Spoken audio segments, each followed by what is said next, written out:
Hello दोस्तों। Bihar police भर्ती परीक्षा 2025 का सेट नंबर 9 है जो एसडीएम राहुल सिन्हा के द्वारा निकाला गया है। देखते हैं हम लोग पहला क्वेश्चन। कुमार गंधर्व के संगीत की मुख्य विशेषता क्या थी? तो कुमार गंधर्व के संगीत की मुख्य विशेषता थी मालवा लोक धुन और हिंदुस्तानी शास्त्रीय संगीत। याद रखिएगा, कुमार गंधर्व के संगीत की मुख्य विशेषता क्या थी? मालवा लोक धुन और हिंदुस्तानी शास्त्रीय संगीत। दूसरा नंबर कह रहा, हैबर विधि द्वारा अमोनिया के निर्माण में उपर्युक्त अवस्थाएं हैं।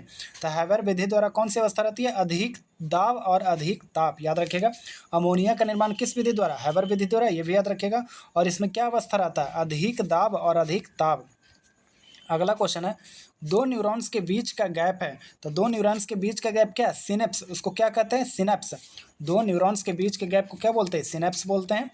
अगला क्वेश्चन है, निम्नलिखित में से कौन सा पादप हार्मोन वृद्धि को रोकता है? याद रखिएगा, रोकने वाला हार्मोन है तो एब्सिसिक अम्ल है। एब्सिसिक अम्ल, पादप हार्मोन जो वृद्धि को रोकता है कौन सा है? एब्सिसिक अम्ल वृद्धि को रोकता है। अगला क्वेश्चन है, एक ट्रांसफार्मर का प्रयोग किस में किया जाता है? एक ट्रांसफार्मर का प्रयोग किया जाता है पर्याप्त प्रत्यावर्ती धारा प्राप्त करने में। ट्रांसफार्मर जो वोल्टेज को नियंत्रित करता है, तब पर्याप्त प्रत्यावर्ती धारा को प्राप्त करने में। इसका आंसर 2 हो जाएगा।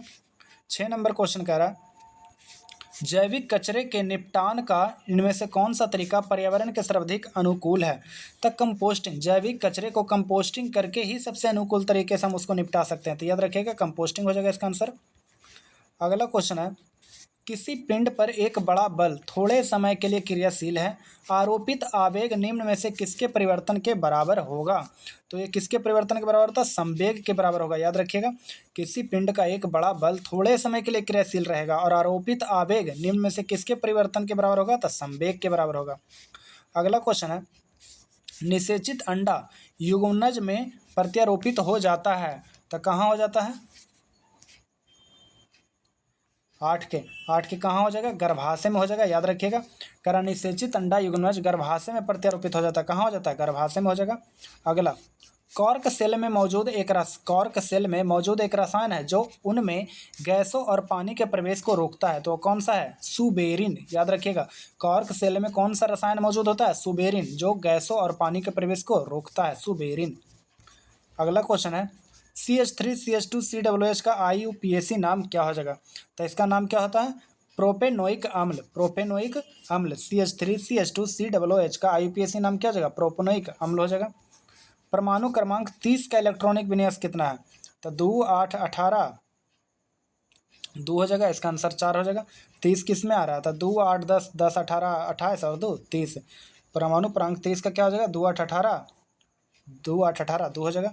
अगला क्वेश्चन है, मटर के पौधे में कैरेक्टर रिसेसिव होते हैं। तब मटर के पौधे में कैरेक्टर कैसे होते हैं? झुर्रीदार बीज।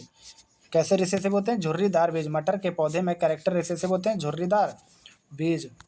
अगला है, जल योजित कॉपर सल्फेट का रासायनिक सूत्र क्या है? तो कॉपर सल्फेट जल योजित मतलब जल रहना चाहिए, तो जल तो सभी में। कॉपर सल्फेट क्या होता है? CuSO4। तो CuSO4 5H2O जल योजित हो जाएगा। तो जल योजित कॉपर सल्फेट का रासायनिक सूत्र क्या है? CuSO4 into 5H2O। अगला क्वेश्चन है, 2D क्षमता वाले लेंस की फोकस दूरी क्या हो जाएगी? तो 2D वाला 50 सेंटीमीटर होता है, 2D वाला 1D बराबर 25, तो 2D बराबर 50। 2D क्षमता वाले लेंस की फोकस दूरी क्या हो जाएगी? 50 सेंटीमीटर हो जाएगी। याद रखिएगा। अस्थायी विलयन तंत्र है। अस्थायी विलयन तंत्र क्या हो जाएगा? अति संतृप्त विलयन। अति संतृप्त विलयन। अस्थायी विलयन तंत्र कौन सा है? अति संतृप्त विलयन हो जाएगा। 16 नंबर का आ रहा, ध्वनि तरंगे क्या हो सकती है? तो ध्वनि तरंगे अनुदैर्घ्य प्रकृति का होता है। ध्वनि तरंगे क्या होता है? अनुदैर्घ्य होता है। ध्वनि तरंगे कैसा होता है? अनुदैर्घ्य प्रकृति का होता है। 17 नंबर कह रहा, CuOH के होल टू CuCO3 कॉपर का एक एस्क है, इसका नाम क्या है? तो कॉपर का किसका एस्क है? ये इसका मैलेकाइट का ये सूत्र है।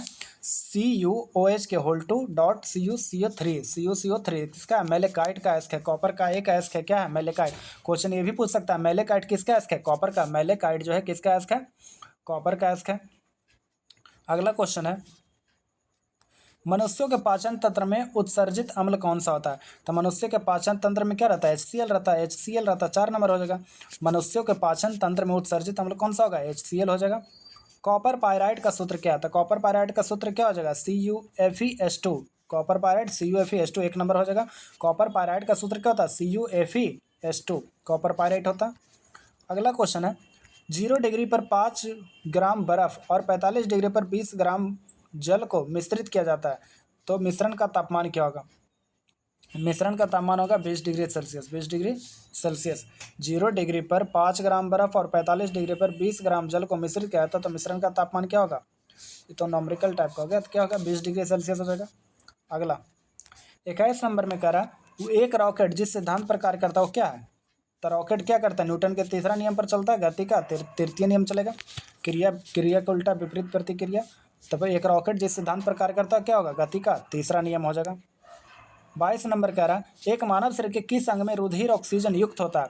तो मानव शरीर के किस अंग में जो है रुधिर जो ऑक्सीजन युक्त होता है, तो कौन जगह? फेफड़ा। फेफड़ा में रुधिर होता है पर ऑक्सीजन युक्त होता है।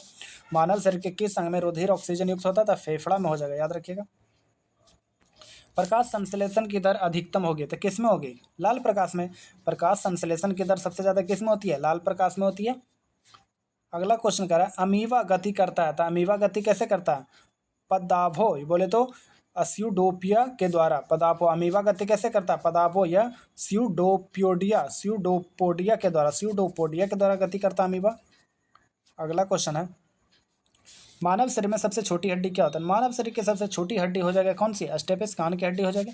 मानव शरीर की सबसे छोटी हड्डी क्या हो जाएगी? स्टेपस कान की हड्डी हो जाती है। सबसे बड़ी हड्डी मानव शरीर की क्या हो जाएगा? फीमर जांघ की हड्डी हो जाती है। अगला क्वेश्चन है पीलिया किसके संक्रमण के कारण होता है? तो पीलिया किसके संक्रमण के कारण होता है? यकृत। पीलिया, ये भी क्वेश्चन बोला कि पीलिया किसको प्रभावित करता है? यकृत को। पीलिया जो है जॉन्डिस किसको प्रभावित करता है? यकृत को। आगे सामान्य व्यक्ति में दिल की धड़कन की औसत दर कितनी होती है? तो सामान्य व्यक्ति में तो 72 होता है। सामान्य व्यक्ति में कितना होता है? 72 होता है। इससे तो इजी क्वेश्चन है। अगला क्वेश्चन करा मनुष्य का श्वसन दर कितना होता है? 16 से 18 मिनट। 16 से 18 बार पर मिनट होता है। अगला क्वेश्चन है आँख के मायोपिक दृष्टि बोले तो अल्प दृष्टि में क्या होता है? तो अल्प दृष्टि में रेटिना के सम्मुख प्रकाश किरणें केंद्रित होती है, याद रखिएगा।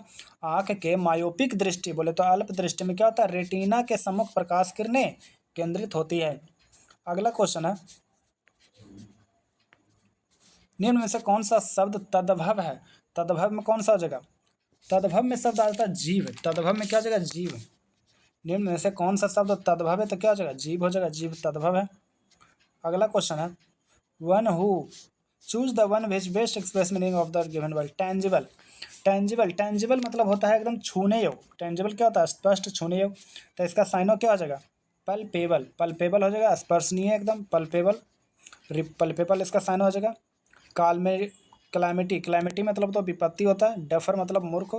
और रेपुटेशन मतलब तो इज्जत, जो भी बोलते हैं हम लोग। अगला क्वेश्चन है fill in the blank with appropriate article. Vishnu is open minded man. Vishnu is क्या हो जाएगा? एन ए द, यहाँ पे खाली स्थान है, यहाँ पे खाली स्थान है, भरना है। तो विष्णु इज क्या हो जाएगा?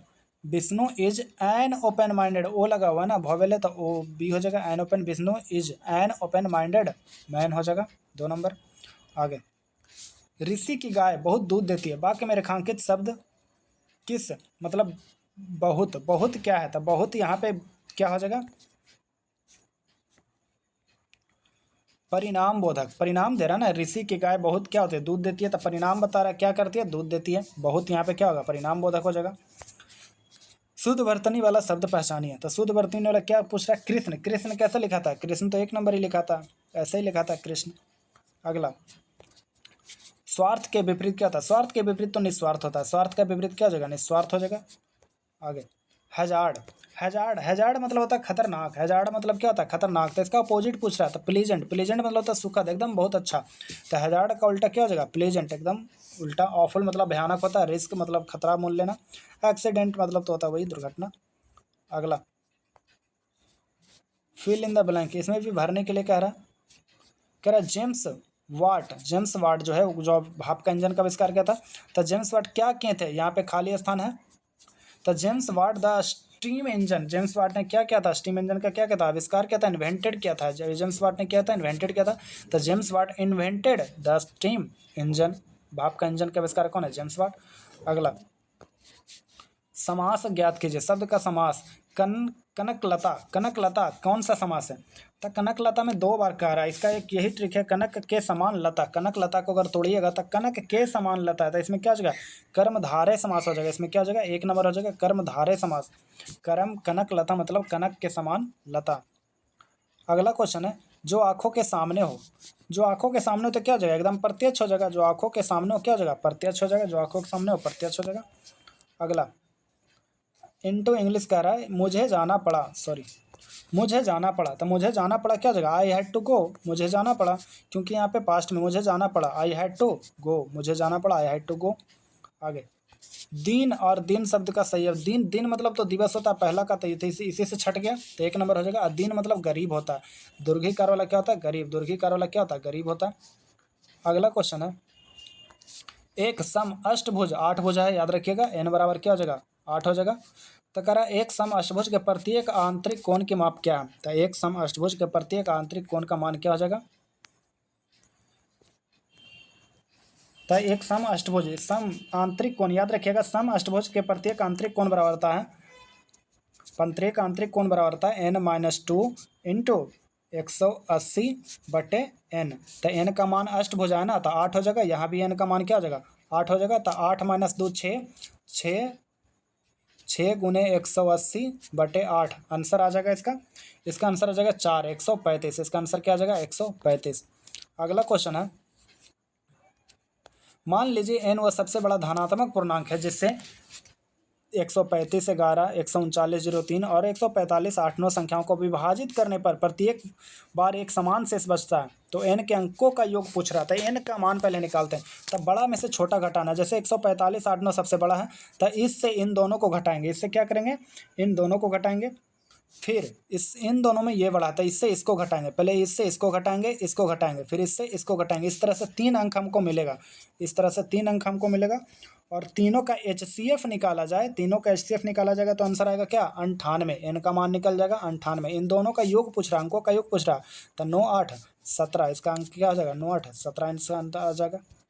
अगला, एक मनुष्य 5 मीटर लंबा है, उसे अपना पूरा प्रतिबिंब देखने के लिए कम से कम आधा शीशा तो चाहिए, मतलब आधा समतल दर्पण की एक ऊंचाई कितना हो जाए, आधा होना चाहिए।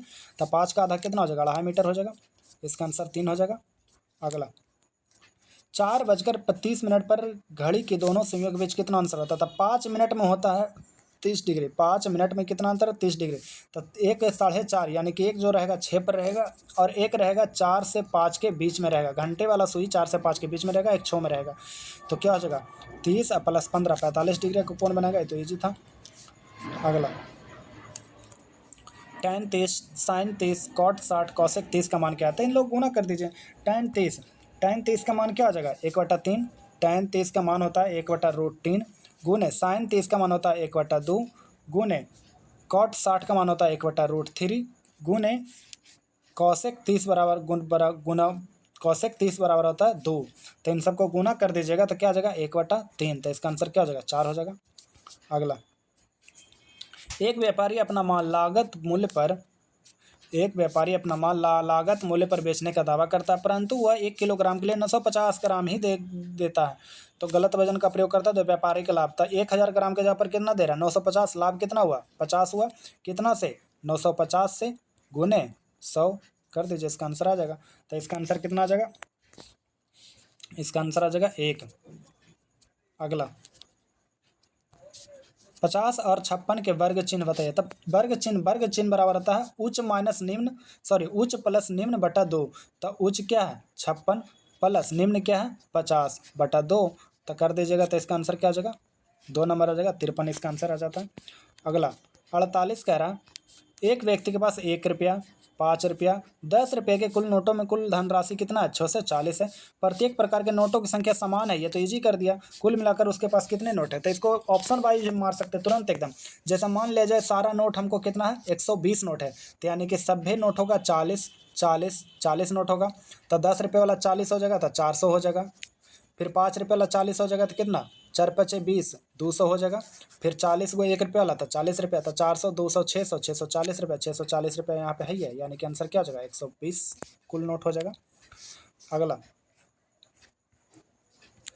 x sin 30 कॉस 60 बराबर साइन 45, कॉस 45 हो तो एक्स का मान क्या होगा। तो इसमें भी आप डायरेक्ट मान रख सकते हैं।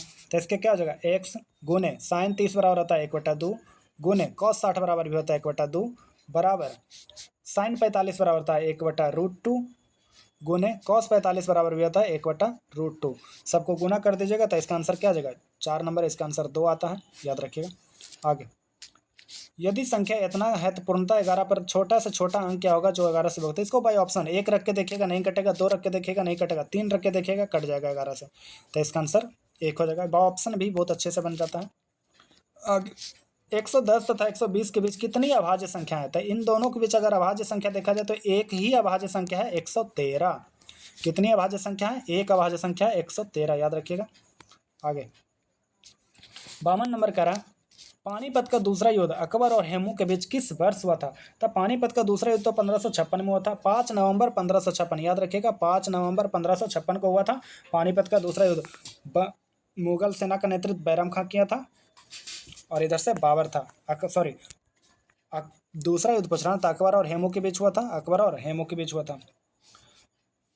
अगला क्वेश्चन है, किस सिख गुरु ने खालसा पंथ की स्थापना की थी। तो खालसा पंथ की स्थापना किसने किया था, गुरु गोविंद सिंह ने, 4 नंबर हो जाएगा। खालसा पंथ की स्थापना किसने किया था, गुरु गोविंद सिंह ने। खालसा पंथ की स्थापना गुरु गोविंद सिंह ने कब किया था, 1699 में, याद रखिएगा। खालसा पंथ की स्थापना कब हुआ था, 1699 में। सिखों के 10वें गुरु थे गुरु गोविंद सिंह, जिनका जन्म 1666 में हुआ था। कब हुआ था, 1666 में हुआ था, पटना में हुआ था, याद रखिएगा। अगला क्वेश्चन है, भारत की संविधान सभा का विचार पहली बार किसने दिया था। भारत की संविधान सभा का विचार सबसे पहले दिया था एम.एन. राय ने। भारत की संविधान सभा का विचार सबसे पहले किसने लिया था, एम.एन. राय ने। हालांकि पूछता है, भारतीय संविधान की रचना हेतु संविधान सभा का विचार सर्वप्रथम किस पार्टी में लाया गया था। तो स्वराज पार्टी 1924, याद रखिएगा। पार्टी पूछेगा तो स्वराज पार्टी 1924, स्वराज पार्टी 1924 में। अगला है, सांसद आदर्श ग्राम योजना के प्रेरणा स्रोत कौन है। सांसद आदर्श ग्राम योजना के प्रेरणा स्रोत कौन है, महात्मा गांधी, याद रखिएगा। सांसद आदर्श ग्राम योजना के प्रेरणा स्रोत कौन है, महात्मा गांधी हैं।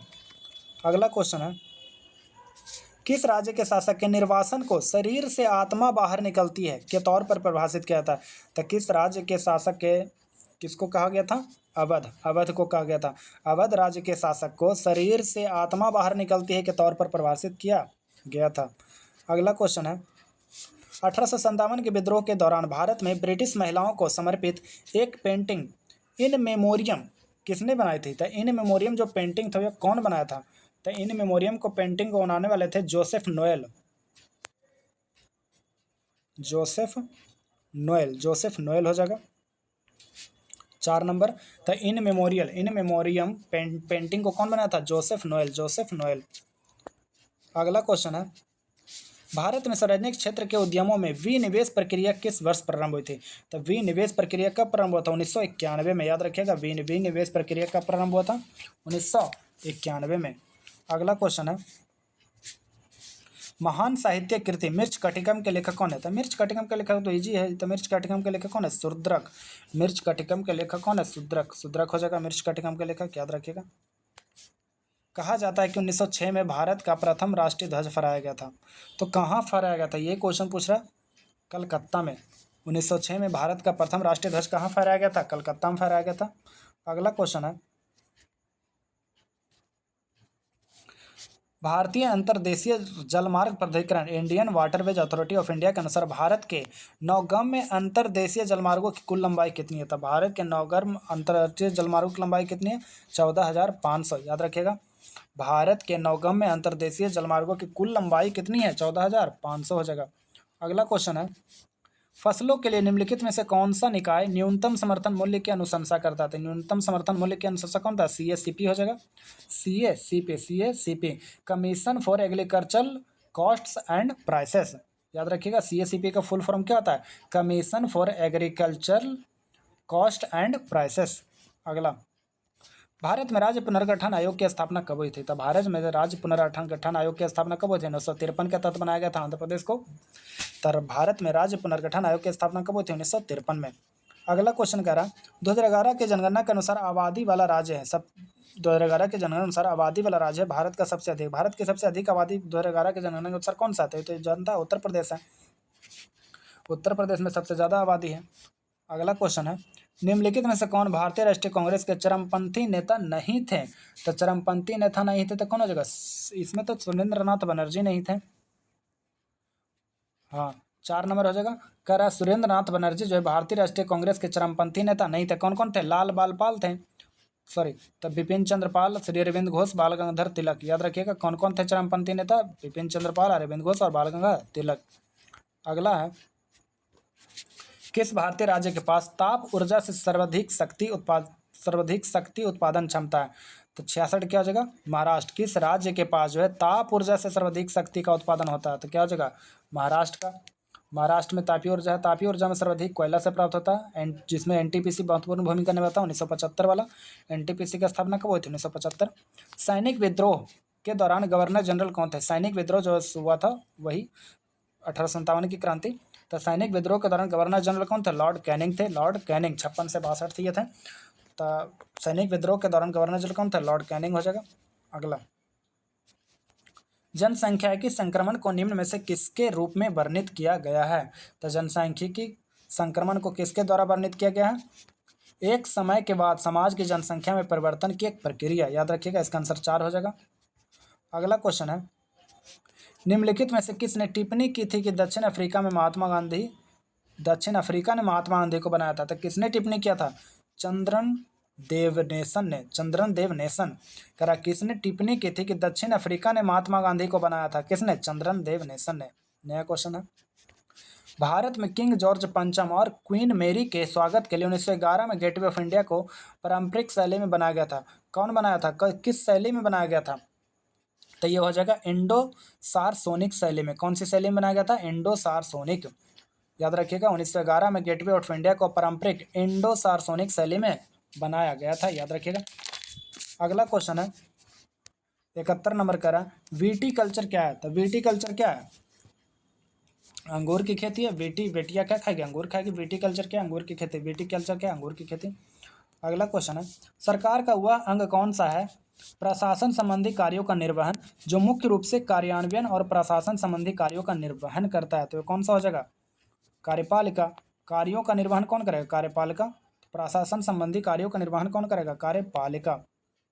अगला क्वेश्चन है, प्रथम पंचवर्षीय योजना 1951 से 56 की योजना का मसौदा तैयार करने में शामिल युवा अर्थशास्त्री कौन थे? तो युवा अर्थशास्त्री कौन थे? के.एन. राज। याद रखिएगा, प्रथम पंचवर्षीय योजना में योजना का मसौदा तैयार करने के लिए युवा अर्थशास्त्री कौन थे? के.एन. राज हो जाएगा। अगला क्वेश्चन है, इंटरनेशनल कोर्ट ऑफ जस्टिस में स्थित है। तो इंटरनेशनल मतलब कहाँ स्थित है? अंतर्राष्ट्रीय न्यायालय कहाँ है? तो अंतर्राष्ट्रीय न्यायालय तो द हेग हो जाएगा, नीदरलैंड में। अंतर्राष्ट्रीय न्यायालय कहाँ है? द हेग, नीदरलैंड में इसका आंसर हो जाएगा। अगला, गुजरात पर अपनी जीत का जश्न मनाने के लिए अकबर ने फतेहपुर सीकरी में भारत के सबसे ऊंचे प्रवेश द्वार गेट ऑफ मैग्निफिसेंस का निर्माण कराया था। गेटवे का दूसरा नाम क्या है? तो गेटवे का दूसरा नाम क्या हो जाता? बुलंद दरवाजा। फतेहपुर सीकरी में तो बनाया गया था क्या? बुलंद दरवाजा ही। फतेहपुर सीकरी में क्या बनाया गया था? बुलंद दरवाजा। ये भी ध्यान रखिएगा। अगला क्वेश्चन है, यूएन पर्यावरणीय गतिविधियों का समन्वयन करने वाला अंतर्राष्ट्रीय संगठन कौन सा है? तो इसका अंतर्राष्ट्रीय संगठन कौन सा हो जाएगा? संयुक्त राष्ट्र संरक्षण परिषद। संयुक्त राष्ट्र संरक्षण परिषद। क्वेश्चन फिर से देखिएगा, यूएन पर्यावरणीय गतिविधियों का समन्वय करने वाला अंतर्राष्ट्रीय संगठन कौन सा हो जाएगा? तो संयुक्त राष्ट्र संरक्षण परिषद। 76 सॉरी दोस्तों, 76 के 4 हो जाएगा। 76 के 4 संयुक्त राष्ट्र पर्यावरण कार्यक्रम क्या हो जाएगा? संयुक्त राष्ट्र पर्यावरण कार्यक्रम हो जाएगा, सॉरी। भारत सरकार ने बेटी बचाओ बेटी पढ़ाओ कार्यक्रम की शुरू किस समस्या के समाधान के लिए की थी? तो किस समस्या के समाधान के लिए किया था? तो 3 नंबर हो जाएगा, बालिका लिंगानुपात में गिरावट। करा भारत सरकार ने बेटी बचाओ बेटी पढ़ाओ कार्यक्रम की शुरू किस समस्या के समाधान के लिए किया था? तो बालिका लिंगानुपात में गिरावट। बालिका लिंगानुपात में गिरावट के लिए। आगरा का लाल किला किस मुगल सम्राट के द्वारा बनाया था? तो इजी क्वेश्चन। आगरा का लाल किला कौन बनाया था? अकबर ने बनाया था। आगरा का लाल किला कौन बनाया था? अकबर ने बनाया था। एपिग्राफी में क्या होता है? तो एपिग्राफी में शिलालेखों का अध्ययन होता है। एपिग्राफी में क्या होता है? शिलालेखों का अध्ययन होता है। याद रखिएगा, एपिग्राफी में शिलालेखों का अध्ययन होता है। कंकालों का अध्ययन ऑस्टियोलॉजी हो जाएगा। कार्टोग्राफी में मानचित्रों का अध्ययन होता है। कार्टोग्राफी सिक्कों का अध्ययन न्यूमिस्मैटिक्स होता है। अगला, इनमें से किस नदी के भाग को 1988 में राष्ट्रीय जलमार्ग 2 मतलब 2 घोषित किया था? तो राष्ट्रीय जलमार्ग 2 घोषित किया किसको? ब्रह्मपुत्रा। इनमें से किस नदी के भाग को 1988 में राष्ट्रीय जलमार्ग 2 घोषित किया था? ब्रह्मपुत्रा नदी के भाग को। भारतीय संविधान की 8वीं अनुसूची में कितनी भाषाओं को सूचीबद्ध किया था? 22 भाषाओं को। 8वीं अनुसूची में कितनी भाषाओं को सूचीबद्ध किया गया? 22 भाषाओं को सूचीबद्ध किया गया। अगला, मिश्रित कृषि की मुख्य विशेषता क्या है? तो मिश्रित कृषि की मुख्य विशेषता क्या है? पशुओं और फसल एक साथ करना, पशु का पालन और फसलों की खेती एक साथ करना, मिश्रित कृषि यही है। पशुओं के साथ साथ फसलों की भी खेती करना। अगला, कामागाटा मारू क्या है? एक जापानी पोत है। कामागाटा मारू क्या है? एक पहले ऑप्शन देख लेते हैं। कामागाटा मारू, कामागाटा मारू क्या है? इसका आंसर एक ही है दोस्तों। कामागाटा मारू क्या है? एक स्वतंत्रता संग्राम है। कामागाटा मारू क्या है? स्वतंत्रता संग्राम है। अगला, वर्ष 2011 की जनगणना के अनुसार भारत में न्यूनतम जनसंख्या घनत्व वाला राज्य कौन सा हो जाएगा? तो न्यूनतम जनसंख्या घनत्व वाला राज्य क्या हो जाएगा? अरुणाचल प्रदेश। न्यूनतम जनसंख्या घनत्व सबसे कम कहाँ है? अरुणाचल प्रदेश में। अंतर्राष्ट्रीय मुद्रा कोष का वित्तीयन किसके द्वारा किया जाता है? तो अंतर्राष्ट्रीय मुद्रा कोष का वित्तीयन किसके द्वारा किया जाता है? सदस्य देश के द्वारा। याद रखिएगा, अंतर्राष्ट्रीय मुद्रा कोष का वित्तीयन किसके द्वारा किया जाता है? तो उसके सदस्य, अंतर्राष्ट्रीय मुद्रा कोष के सदस्य देश के द्वारा। अगला क्वेश्चन है, बेरोजगारी व मुद्रास्फीति के संयुक्त घटक कहलाती है। तब बेरोजगारी और मुद्रास्फीति के संयुक्त घटक कहलाएगा स्टैगफ्लेशन। स्टैगफ्लेशन। बेरोजगारी व मुद्रास्फीति के संयुक्त घटक क्या कहलाते हैं? स्टैगफ्लेशन। अगला क्वेश्चन है, बैंक दर को बढ़ाने का प्रभाव कम हो जाएगा यदि, तो यदि क्या हो जाएगा? CRR कम कर दी जाए। इसका आंसर 3 हो जाएगा। कह रहा बैंक दर को बढ़ाने का प्रभाव कम हो जाएगा यदि CRR बोले तो करंट रिजर्व रेशियो को क्या कर दिया? कम कर दिया जाए। अगला, निम्न सार्वजनिक उपक्रम में कौन सा महारत्न नहीं है? तो कौन सा महारत्न नहीं है? BSNL। ये क्या नवरत्न है। बाकी भेल सेल गेल ये सब क्या है? महारत्न। ये सब क्या है? महारत्न है। भेल सेल गेल क्या है? महारत्न है। बाकी BSNL नवरत्न है। अगला है, भारतीय संविधान के प्रारंभ में मौलिक कर्तव्यों का प्रावधान नहीं था। संविधान संशोधन द्वारा संविधान के किस भाग में इसे जोड़ा गया था? तो सीधे पूछ रहा है मौलिक कर्तव्य किस में था? भाग 4 के 1 में। मौलिक कर्तव्य किस में? भाग 4 के 1 में है। राज्य पृथ्वी पर ईश्वर का अवतार है, उक्त कथन किसका था? तो राज्य पृथ्वी पर ईश्वर का अवतार, ये तो एक दाव आया था ना, हेगल का ये कथन है। राज्य जो है पृथ्वी पर ईश्वर का अवतार, ये किसका कथन है? हेगल का। राज्य पृथ्वी पर ईश्वर का स्थान किसका कथन है? हेगल का। अगला, संविधान सभा में उद्देश्य प्रस्ताव प्रस्तुत किया गया था कब? तो संविधान सभा में उद्देश्य प्रस्ताव प्रस्तुत किया गया था, कब किया गया था? 91 के हो जाएगा 13 दिसंबर 1946। 3, संविधान सभा में उद्देश्य प्रस्ताव कब हुआ था? 13 दिसंबर 1946 को पंडित जवाहरलाल नेहरू द्वारा पेश किया गया था। अगला क्वेश्चन है, स्वाधीनता आंदोलन के दौरान पूर्ण स्वराज के लक्ष्य की घोषणा किस वर्ष की गई थी? तो पूर्ण स्वराज के लक्ष्य की घोषणा 1929 में किया गया था, लाहौर अधिवेशन में। स्वाधीनता आंदोलन के दौरान पूर्ण स्वराज के लक्ष्य की घोषणा कब की गई थी? 1929 में। संविधान सभा के प्रथम अध्यक्ष कौन थे? तो संविधान सभा के प्रथम अध्यक्ष कौन हो जाएगा? सच्चिदानंद सिन्हा। संविधान सभा के प्रथम अध्यक्ष बोलेगा तो कौन हो जाएगा? सच्चिदानंद सिन्हा। संविधान सभा का गठन हुआ था नवंबर 1946 में और पहली बैठक हुई थी 9 दिसंबर 1946 को। याद रखिएगा, 9 दिसंबर 1946 को पहली बैठक हुई थी। अगला, कोशिका का शक्ति स्रोत है, मतलब कोशिका का पावर हाउस किसे कहते हैं? माइटोकॉन्ड्रिया को बोलते हैं। कोशिका का पावर हाउस किसे बोलते हैं? माइटोकॉन्ड्रिया को बोलते हैं। 95 में कह रहा है, एड्स निम्न कारणों में से किसके द्वारा होता है? एड्स किसके कारण होता है? तो विषाणु के द्वारा, HIV वायरस के द्वारा। कौन सा वायरस है? HIV, human immuno deficiency virus, HIV के द्वारा।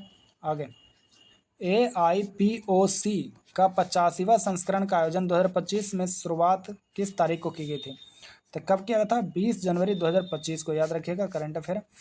AIPOC का 85वां संस्करण का आयोजन 2025 की शुरुआत किस तारीख को किया था? 20 जनवरी 2025 को। अगला कह रहा है, 77वां वार्षिक कांस फिल्म महोत्सव में पाल्मे डी ओर पुरस्कार किसे प्रदान किया था? तो पाल्मे डी ओर पुरस्कार दिया था सीन बेकर को। याद रखिएगा, 77वां वार्षिक कांस फिल्म महोत्सव में पाल्मे डी ओर पुरस्कार किसे दिया गया था? सीन बेकर को दिया गया था। अगला, प्रधानमंत्री नरेंद्र मोदी ने पारंपरिक शिल्प कौशल को बढ़ावा देने के लिए कौन सी योजना लाई गई थी? तो शिल्प कौशल को बढ़ावा देने के लिए कौन सा? विश्वकर्मा योजना। कौन सा? विश्वकर्मा योजना लाया गया था उस टाइम। तो इसका क्या हो जाएगा? 3 नंबर हो जाएगा, विश्वकर्मा योजना लाया गया था। अगला, अजमेर के किंग एडवर्ड मेमोरियल को नाम बदल कर क्या रखा गया था? तो क्या नाम रखा गया था? महर्षि दयानंद विश्रांति आश्रम। अजमेर के किंग एडवर्ड मेमोरियल का नाम बदल के क्या रखा गया था? महर्षि दयानंद विश्रांति आश्रम। भारत टैक्स ग्लोबल एक्सपो 2025 का आयोजन कहाँ हुआ था? भारत टैक्स ग्लोबल एक्सपो 2025 का आयोजन कहाँ हुआ था? नई दिल्ली में हुआ था। कहाँ हुआ था? नई दिल्ली में। भारत टैक्स ग्लोबल एक्सपो 2025 का आयोजन कहाँ हुआ था? नई दिल्ली में हुआ था। ठीक है दोस्तों, मिलते हैं हम लोग सेट नंबर 10 में।